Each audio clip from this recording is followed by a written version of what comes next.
Sir, Nakikiramay ako sa iyo, Kari.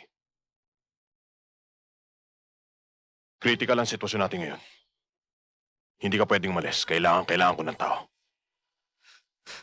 sir, Wala akong pakialam kung namatay ang tatay mo, nanay mo, asawa mo, kapatid mo, at buong pamilya mo. Sundalo ka, alam mo yun. Duty first before anything else. pero sir, namatay daw yung tatay ko, sir. Wala nga akong pakialam eh. That's an order!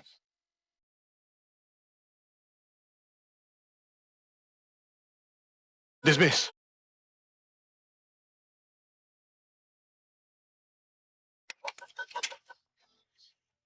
Yes, sir.